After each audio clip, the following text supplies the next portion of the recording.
विदेश सचिव विक्रम मिस्री ने कहा कि पाकिस्तान को आज जवाब दिया गया है। अगर पाकिस्तान ने फिर हमला किया तो वो अंजाम भुगतेगा।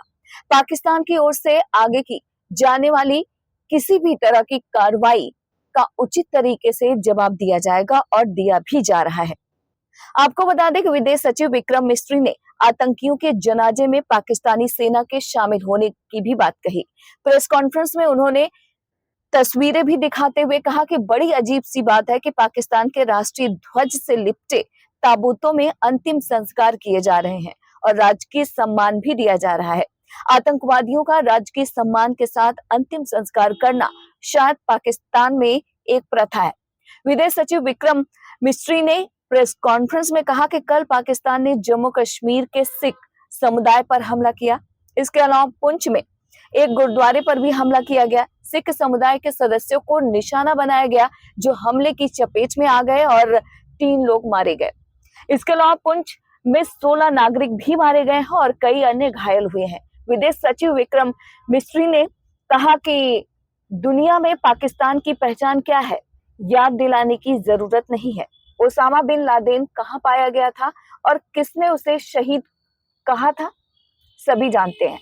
पाकिस्तान बड़ी संख्या में संयुक्त राष्ट्र प्रतिबंधित आतंकवादियों और कई देशों द्वारा प्रतिबंधित आतंकवादियों का भी घर है। पिछले कुछ दिनों में पाकिस्तान के रक्षा मंत्री और पूर्व विदेश मंत्री ने आतंकवादी समूहों के साथ अपने देश के रिश्ते भी स्वीकार किए हैं। देखिए विदेश सचिव का पूरा press conference. Partially repeat myself from yesterday.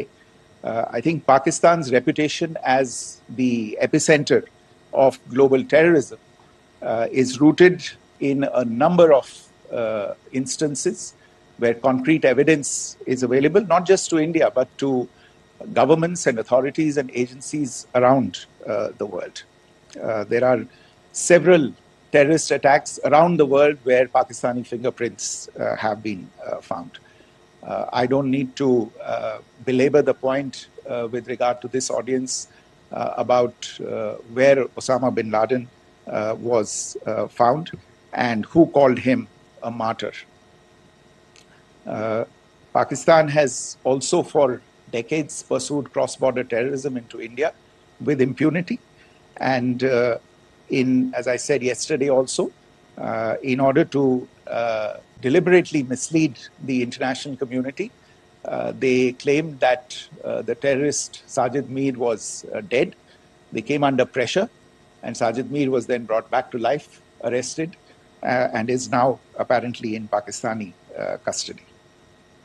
Pakistan is also home to a very large number of UN proscribed as well as UN proscribed terrorists, as well as terrorists proscribed by a number of other governments in the world, including, of course, the Lashkar-e-Taiba and the Jaish-e-Mohammed, as well as their leaders, Masood Azhar and Hafiz Mohammed Saeed.